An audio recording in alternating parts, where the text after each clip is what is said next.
Alright, Assalamualaikum warahmatullahi wabarakatuh and a very good day. Alright, to my dear students, the last class and the last part I stopped at page 13.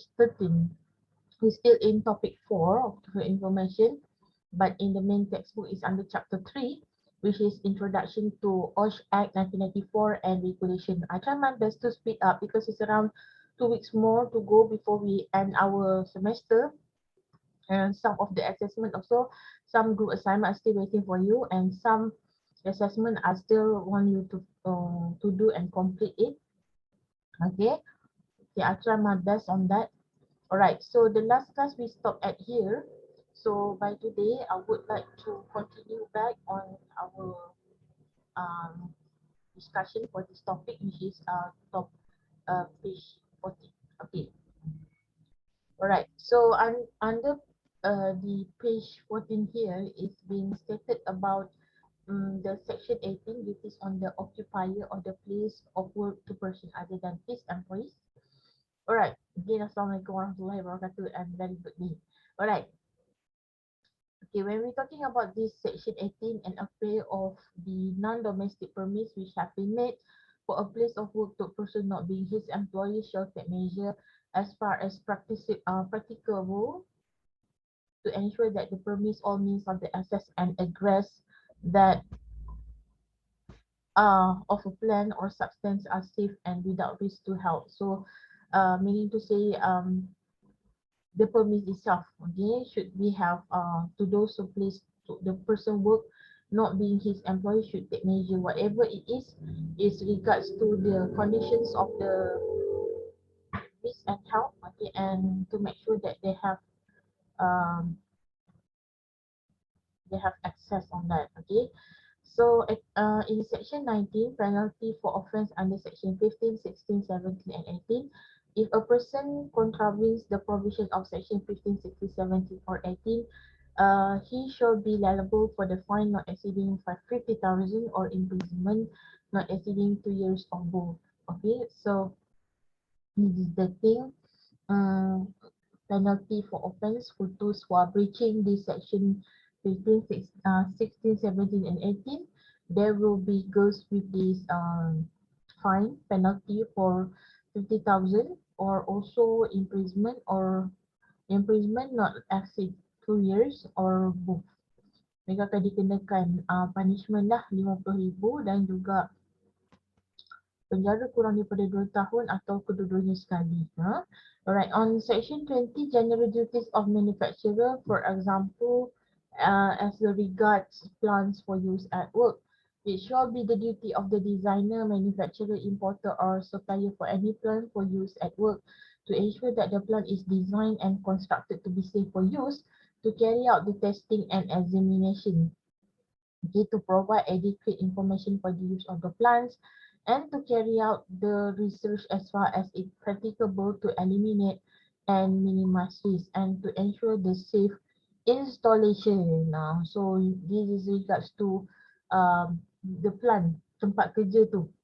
Okay, whatever it's involving, so for example, the plant itself, the plant ni bukan maksud tumbuh-tumbuhan, tempat kerja tersebut, kita panggil sebagai tempat kerja lah, tempat kerja yang telah direka bentuk dan dipastikan supaya berada dalam keadaan selamat. Okay, and then they have to carry out the testing. Kena pastikan ada, kita kata, percubaan lah. Percubaan sebelum digunakan secara finalnya. Jadi mereka perlu cuba dulu and they have to test, examine. Kena cuba dan kena pastikan percubaan tu lulus lah, to provide adequate information for the use of the plants. Jadi untuk menyediakan maklumat tentang penggunaan tempat kerja tersebut and to carry out the research as far as practicable. Mereka belum melakukan kajian untuk memastikan sebab mereka boleh meminimalkan risiko dan mereka dapat mengurangkan sebarang bentuk, kita kata dari segi kecederaan, dan juga untuk to ensure that there will safe installation. Maksudnya dari segi mereka cuba untuk dapatkan keseluruhan tempat kerja tersebut berada dalam keadaan yang selamat. Okay, on the section 21, general duties of manufacturer, for example, as regard to substance for use at work. So it shall be the duty of the person who formulates, manufacture, imports or supplies any substance for use at work. Number one, to ensure that the substance is safe and without risk to health when properly used. Jadi memastikan bahawa segala bentuk bahan-bahan yang mereka gunakan dalam keadaan selamat dan tanpa sebarang risiko kepada kesihatan. Okay, apabila digunakan to carry out the testing and examinations of the substance use. Jadi segala bentuk bahan-bahan yang digunakan perlulah diambil sebarang ujian, okay, dan juga pastikan mereka membuat dengan baik lah, to provide adequate information in connection with the substance, menyediakan maklumat yang berkaitan dengan bahan-bahan tersebut, to result to any test have been carried out in the substance and to condition necessary to ensure that it will be safe and without risk to help when properly used. Jadi dalam penggunaan tu kita juga kena pastikan bahawa bahan-bahan tersebut tidak memberi risiko dan dia selamat digunakan ketika kita menggunakan bahan-bahan tersebut.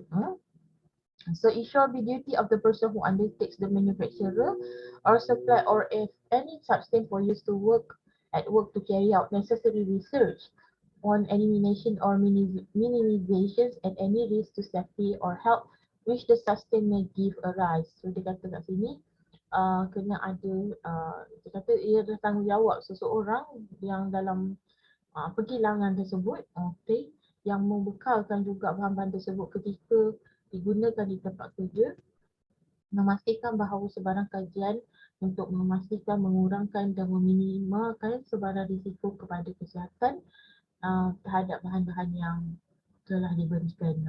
Jadi kita takutlah apa-apa bahan-bahan yang kita gunakan tu mungkin ia akan menyebabkan kejadian yang tidak diingini berlaku. Alright, so for the section 23, penalty for the offence under section 20 and 21. So ini tindakan apakah yang berlaku jika there will be breach di section 20 and 21. A person who contravenes the provisions of section 20 and 21 shall be guilty of offence and shall on conviction be liable for a fine not exceeding 20,000. Yang tadi 50,000, okay. This one is 20. Yang tadi 50,000. So this one 20,000 or imprisonment not exceeding 2 years. Jadi kat sini dicakap bermaksud siapa yang melanggar, okey, kita kata undang-undang di section 20 dan 21, maka mereka boleh dikenakan kita kata denda, hukuman denda 20,000 dan juga penjara or maksudnya atau penjara kurang daripada 2 tahun. Okay, on the section 26, duty not to charge employees for the things done or provided. No employer shall levy or permit to be levied on the employees of his any charge in respect of anything done in pursuing this act. Jadi dia kata mereka tidak ada sebarang majikan yang membenarkan untuk melevy. Memberi levy ni macam kita kena bayar some fees, you know, to employees of the church in respect on anything done in pursuing this act. Jadi apa yang duty not to charge, mereka tak kenakan denda pada pekerja yang melakukan atau menyediakan apa-apa yang berkaitan dengan undang-undang OSH ni lah. Section 27, discrimination against employees. No employer and trade union shall dismiss an employee, injure him or his employment or alter his position to his detriment if the employees make a complaint on safety and health. Jadi, being a member of the Safety and Health Committee SHC or exercising his duties as a Safety and Health Committee. Jadi dia kata kat sini sebarang majikan ataupun kesatuan pekerja tidak boleh mengeluarkan ataupun terminate ke mengarahkan pekerja itu untuk berhenti, mencederakan mereka ataupun mengubah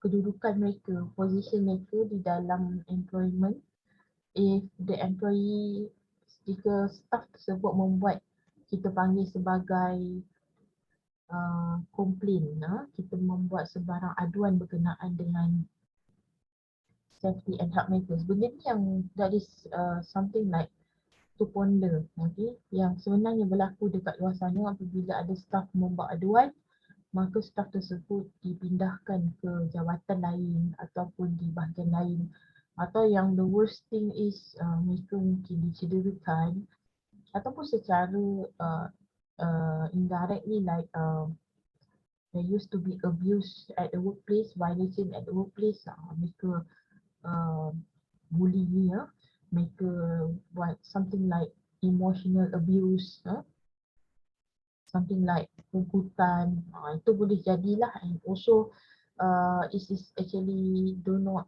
apply on this because section 27 stated no employer and trade union shall dismiss on the employee. Jadi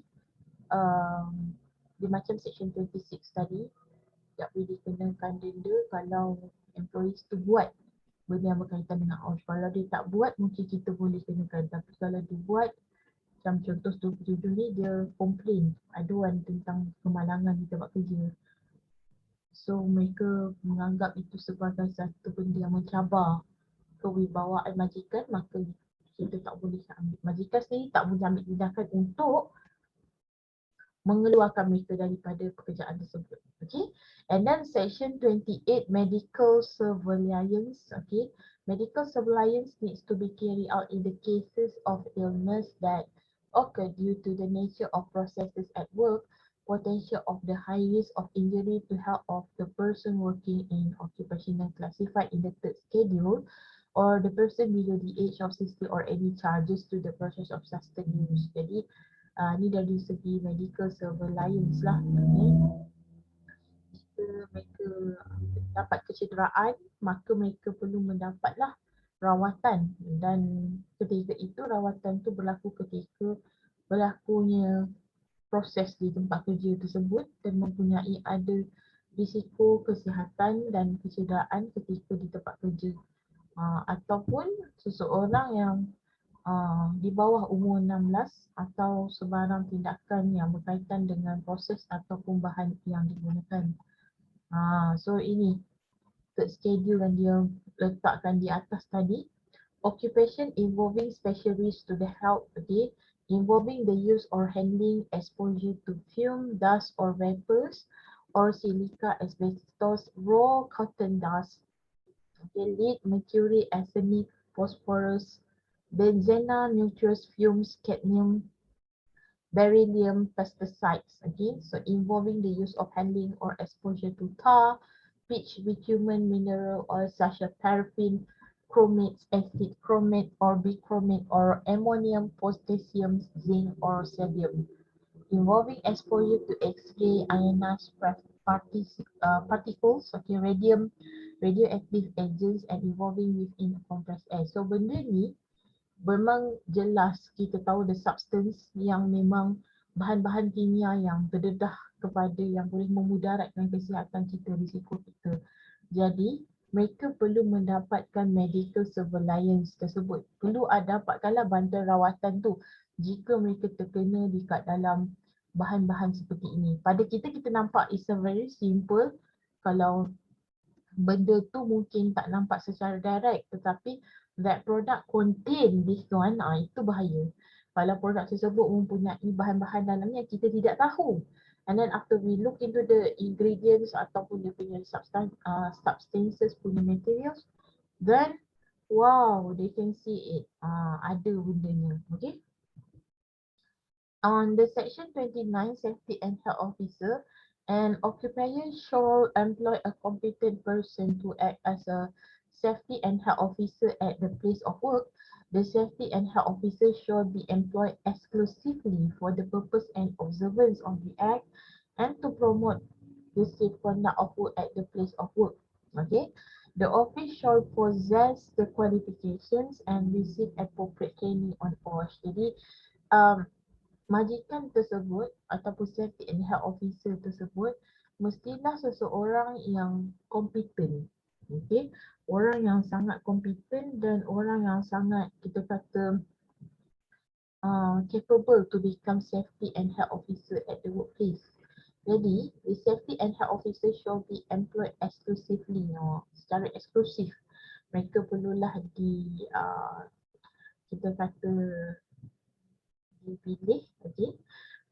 And the reason they've been selected because the purpose to as observance of the act. Orang ini adalah orang yang sangat well versed and familiar with the act, OSH Act, and they are the one who promoting and encouraging the safety work conduct at the workplace.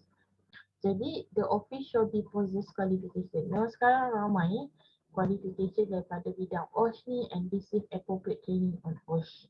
Jadi mereka akan dapat kita panggil sebagai kursus-kursus khas lah dalam bidang occupational safety and health.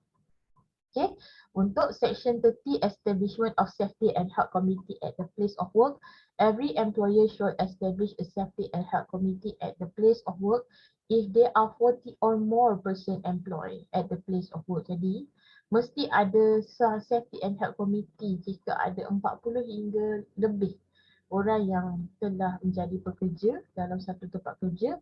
And when the Director General directs to, Director General ni orang yang bertanggungjawab untuk memberi arahan berkenaan dengan OSH. Okay, the employer shall conduct the safety and health committee.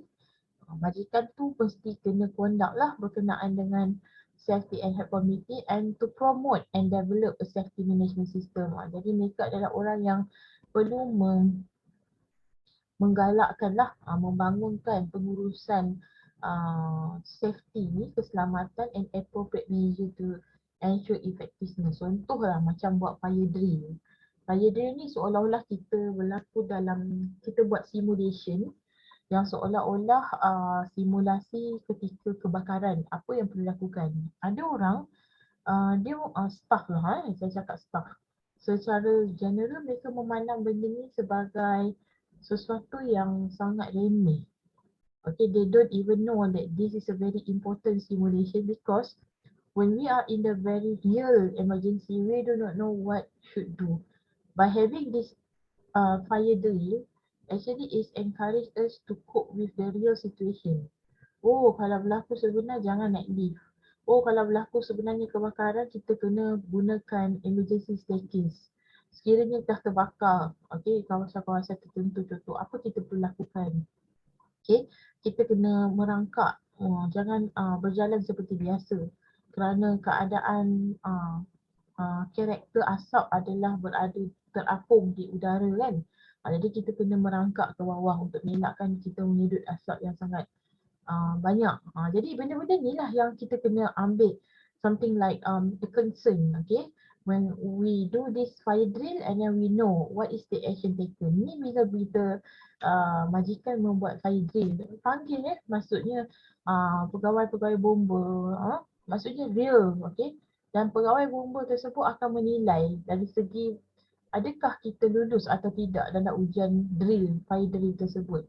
Simulasi ketika kebakaran.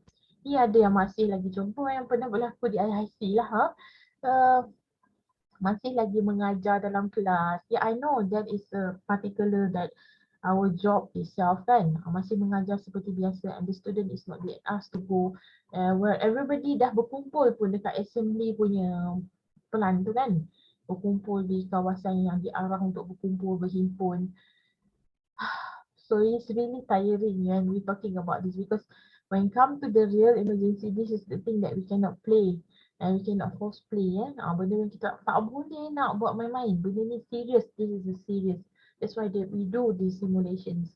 Alright, and then a person who contravenes the provisions of this section shall be guilty of an offence and shall and conviction be liable for the fine not exceeding 5,000 or imprisonment of 6 months or both. So pada sesiapa yang mungkin melanggar undang-undang ini, maka boleh dikenakan kita panggil sebagai denda kurang daripada RM5,000 ataupun dipenjara 6 bulan atau kedua-duanya sekali. Okay, refer to the parts, okay, 8 ni notification of accident, dangerous occurrence, occupational poisoning and occupational disease and inquiry, NADOPOT. Okay, section 32 describes An employer shall notify the nearest occupational safety and health office of any accidents, dangerous occurrence, occupational poisoning or disease which have been occurred or is likely to occur at the place of work. Okay. Every registered medical practitioner shall report to the Department of the Occupational Safety and Health of any cases of disease listed in the third schedule. So dia kata kat sini sebarang bentuk lah kemalangan ataupun kita kata kejadian yang sangat berbahaya ataupun mungkin satu pekerjaan yang boleh dalam keadaan kita diracuni ke kan, terracun, kita mengambil kita tak tahu yang kita tiba-tiba terhidu sesuatu yang boleh merisikokan kesihatan kita atau sebarang penyakit yang berlaku di tempat kerja. Jadi kita kena laporkan dengan segera. Dia kata every registered medical practitioner shall report to the DOSH. Maksudnya sekiranya itu doktor, okay, doktor medical practitioner yang telah qualified, mereka harus membuat laporan kepada pihak Jabatan Kesihatan dan Keselamatan lah, yang berkaitan yang telah sebarang penyakit yang telah dia disenaraikan dalam third schedule tadi. Third schedule kalau lupa, dan ini tadi. Jadi ini adalah yang akan dikesan melalui oleh medical practitioner. Mereka mengesahkan bahan-bahan tersebut yang menyebabkan merisikokan atau menyebabkan mereka keracunan dan sebagainya. Okay, so employees part. This is for the part 4, general duties of the employees. Apakah tanggungjawab sebagai seorang staff pekerja kita? Okay, employee is defined as the person who is employed for the wages under the contract of service. So kalau contract for service tak dapat ke? Sebab ini lebih concern kepada pekerja yang kita kata full time, full time, and he is directly employed by the principal employer. Sebab bila kita bekerja secara contract for service, mereka selalunya adalah part timer, sambilan, pekerja sambilan dan mempunyai pekerja kita kata majikan dalam tempoh sementara. Dan dalam tempoh sementara tersebut majikan tidak bertanggungjawab apa-apa yang berlaku berkenaan dengan kesihatan dan keselamatan mereka, kerana mereka bukan kita kata pekerja tetap ataupun pekerja kontrak yang telah termaktub dalam contract of service. Okay, and then or employed by through an immediate employer under the supervision of the principal employer. Jadi mereka ni yang apa kita kata yang direct, yang terus berhubung dengan majikan atau ada immediate employer ataupun sebarang majikan dalam bentuk kita kata supervision lah. Supervision ni melalui proses mereka dikawal dan kita panggil apa, dikawal dan juga dilihatlah dari segi dia punya apa jua bentuk, okay, kawal selia dia punya prestasi. Okay, an employee is also the worker who services are temporary lent or let on hire to the principal employer. Okay, the employee may also include an independent contractor engaged by employer or self-employed person or any employee of the independent contractor. Dia kata pekerja juga merangkap kepada yang bekerja secara sementara atau yang dilihat sebagai membenarkan yang digaji oleh majikan tersebut, dan pekerja tersebut perlulah yang termasuk juga yang independent contractor ataupun yang ada berkait dengan majikan tersebut atau secara perseorangan, atau dia kata dan employees of independent contractor ataupun mereka yang kontraktor secara sendirian lah. Maksudnya kat sini secara sementara juga boleh, tapi perlu ditegaskan sekali lagi, mungkin dari sini dia lebih kepada contract of service. Alright, kemudian mungkin kita boleh berbalik kepada waktu. Ada setengahnya mereka meletakkan waktu-waktu tertentu tempoh mereka berkhidmat kan. Jadi mereka masih lagi dipanggil sebagai pekerja di sini. Okay. Sorry, excuse me. Alright.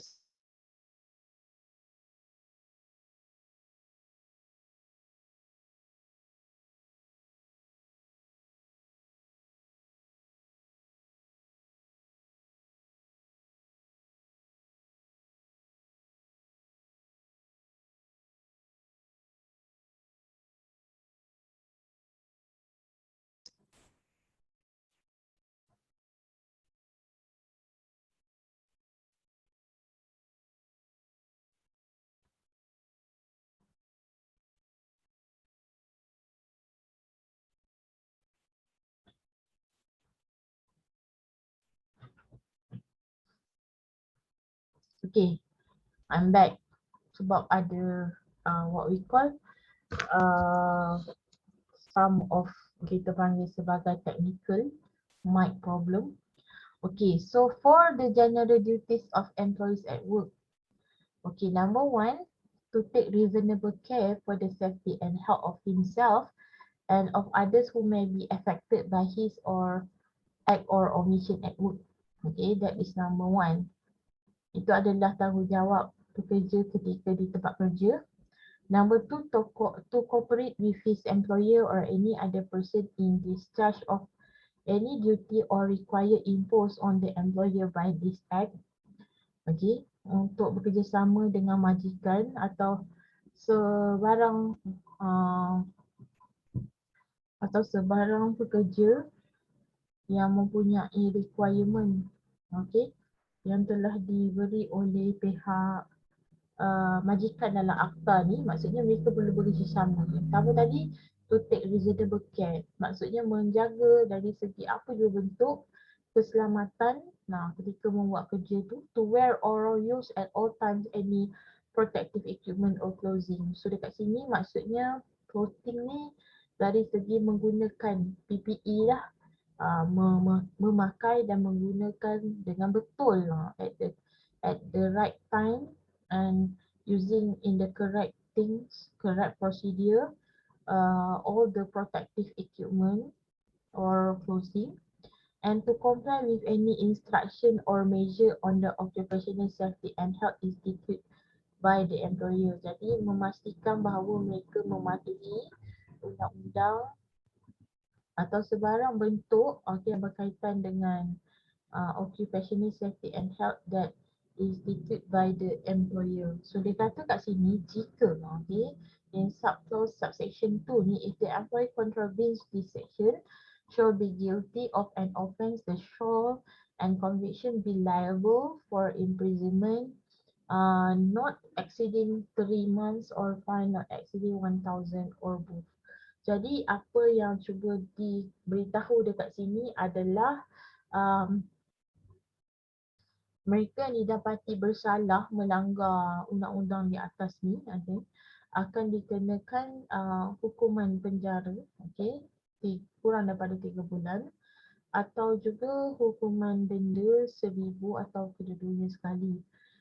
According to the section 25, an employee who intentionally, mereka sengaja, recklessly dengan cuai, atau negligently, negligent kecuaian, recklessly dengan sengaja lah, interfere with or misuse anything provided or done in pursuance of the act, shall be guilty of an offence, shall be liable to a fine not exceeding 20,000 or imprisonment not exceeding 2 years of both. Akan dikenakan kita kata punishment lah, fine, denda 20,000 atau kurang penjara 2 tahun, kurang daripada 2 tahun atau kedua-duanya sekali.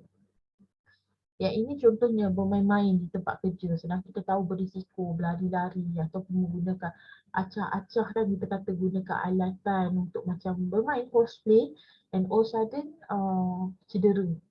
So ini adalah intentionally, dah tahu, you already in the know that the condition of the workplace is very harmful and very kita kata risky, but you still cosplay. Cosplay ni kita term lah untuk yang suka bermain-main. Kita rasa macam tidak serius ketika di tempat kerja yang mungkin mengakibatkan kecederaan. To you is like more like you want to having like jokes and enjoy, but that is not the right way. Itu bukan benda yang sepatutnya dan cara yang betul lah. OSH Safety and Health Committee Regulation 1996 Section 30 of the Men Act 514 stipulates that every employer should establish a safety and health committee at the place of work if there are 40 or more person employed at the place of work. Jika Section 30 atau 514 bagi tahu, jika ada 40 je staff yang berada di tempat tersebut atau lebih, maka mereka adalah perlu mematuhi Director General Directs and Establishment of such of the committee at the place of work. Kena ada OSH Safety and Health Committee ni. Perlu ada. Kemudian Section 5 and Section 6 of the OSH, ini Safety and Health Committee, Regulation 1996 states that OSH Committee shall consist of the chairman. Dalam Safety Committee tu kena ada siapa? Maksudnya seorang, a chairman, a secretary, seorang setiausaha, representative, it can be more than one. Sekarang kita ambil dua atau lebih lah. Representative of the employer, representative of employees. Dua, empat. Okay. The chairman of the Safety and Health Committee shall be at least one of the top management staff. Jadi yang berada dekat dalam chairman ni, dia sekurang-kurangnya mereka tu berada dalam lingkungan top management. Sebab mereka adalah orang yang akan membuat kita panggil sebagai polisi syarikat. Okay, the employer of his authorized managers, the secretary should be the person who is safety and health officer. So setiausaha mestilah ada dalam latar belakang atau dalam lingkungan yang dalam dia tahu, okay, dia tahu kita panggil sebagai pegawai keselamatan dan kesihatan. Okay, the representative of the employers are normally the departmental managers who are in the full control of department or functional units. Okay, mereka orang yang dalam kita kata kawalan lah, kawalan jabatan dan fungsi unit tersebut. Representative of the employee shall be represented by the employees. Mereka sepatutnya yang mewakili pekerja. Okay, normally supervisor from various sections of a place of work. Sebab selalunya supervisor yang kita kata yang dia orang di kalangan different departments lah, different section yang berada di tempat kerja tersebut. If the organisation have more than 100 employees, ni yang kes yang mana mereka mempunyai 100 lebih, lebih daripada 100 at the place of work, there shall be not less than 4 representative from each employees. Jadi mereka tak mempunyai lebih, kurang daripada 4 lah. So yang saya sebut tadi, let's say in the kind yang 40 lah, dua. Tapi kalau mereka ada dalam 100 ataupun kita kata lebih daripada 100 tadi, dia dekat sini akan mewakili 4. 4 atau kurang lah daripada 4. 4, 3, 2. And not less than 4 representative each from the employees and the management. Di sini. So ni bentuk dia lah, formation dia. Pertama kena ada chairman, and then this come from top management staff, and then kita ada one secretary yang OSH officer. Dekat sini representative for the management, so it's like 4 in here. Supervisor, technician, representative for employees is 4. Sebab dia mempunyai dalam lingkungan pekerja yang lebih daripada 100. Okay, lagi besar numbers of staff, lagi besarlah representative dia. Okay, and the duties and the functions of the OSH Committee, Regulation 11 until 21, the Safety and Health Committee of the place of work shall assist the employer in development of safety and health rules and safe system of work. Mereka perlulah assist. Assist ni kita cuba bantu majikan dalam bentuk bagaimana pembangunan keselamatan dan kesihatan dalam lingkungan sistem keselamatan kerja tersebut. Review the effectiveness of safety and health programs. Mereka perlulah kita panggil sebagai to see, check on this, okay, the program. Review, aturkan, pelankan. Carry out the studies on trends of accident and near miss accident, dangerous occurrence, occupational poisoning and disease at the place of work. Jadi ni kita lihat dari segi kita buat kajian lah. Jika anda adalah salah seorang komiti tersebut, maka anda perlu lihat bagaimana bentuk trend, okay, ataupun bentuk kita panggil kemalangan tersebut. Okay, bagaimana ia terjadi, bagaimana ia dekat dengan kemalangan tu, dan bagaimanakah bahaya itu berlaku, and the occupational poisoning, macam mana keracunan tu boleh berlaku, dan apakah bentuk-bentuk penyakit di tempat kerja. Okay, report to the employer of any unsafe acts or unhealthy condition or practice at the place of work together with recommendation for corrective action. Jadi kita perlu laporkanlah kepada majikan sebarang bentuk tindakan yang bahaya ataupun yang kita kata keadaan kesihatan ataupun sebarang bentuk pengamalan di tempat kerja bersama dengan sebarang bentuk cadangan untuk penambahbaikan.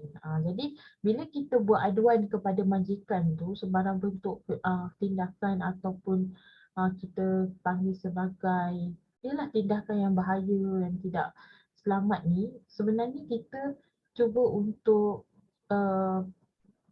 how to say that, kita cuba untuk memperbaiki benda yang tak patut dibuat di tempat kerja tu, patut buat macam ni, patut buat yang lebih baik. Iaitu dengan kita mengamalkan tindakan-tindakan selamat dan sihat lah. And then review ni kita cuba semak review the safety and health policies at place of work and revision of such policies. Jika perlu untuk kita kata revise, ada penambahbaikan atau ada pindaan, maka kita perlu buatlah.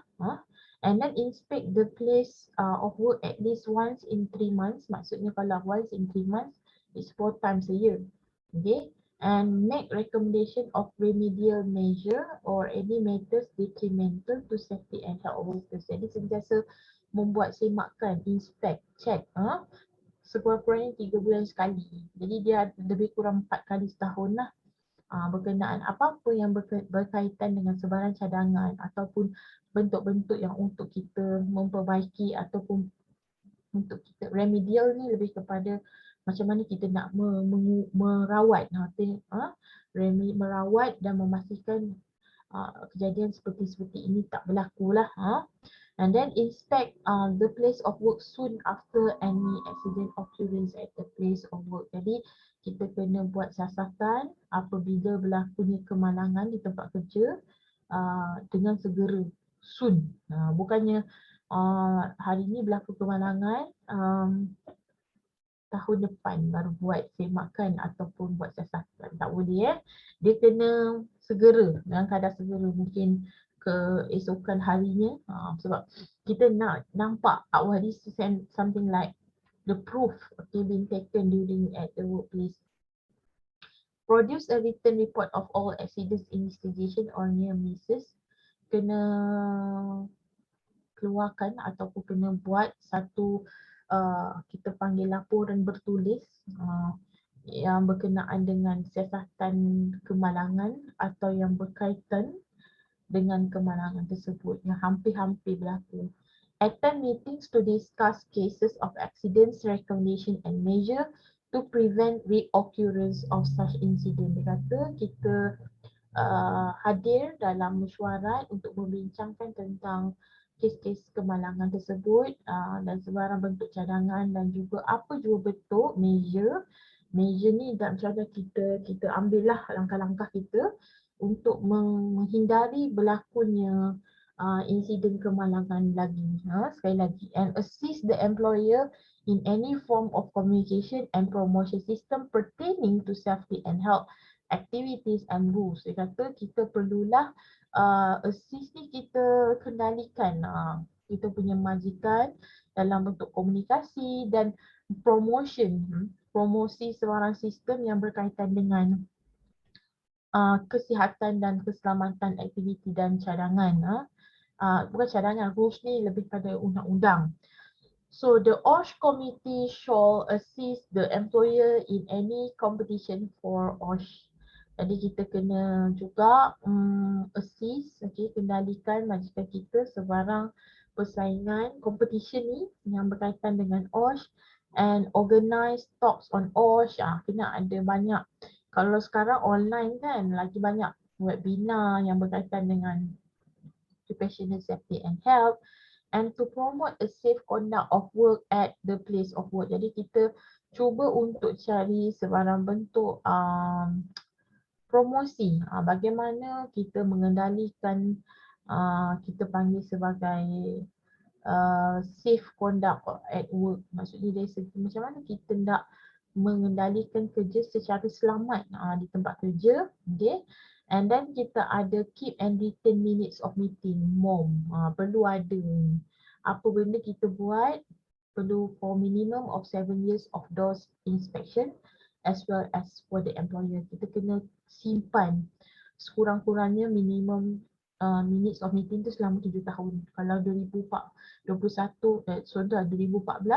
sehingga 2021, minutes of meeting tersebut harus disimpan dalam file sekurang-kurang minimum untuk DOSH, pihak Jabatan Sumber Manusia pula, Kesihatan dan Keselamatan akan membuat semakan ataupun siasatan.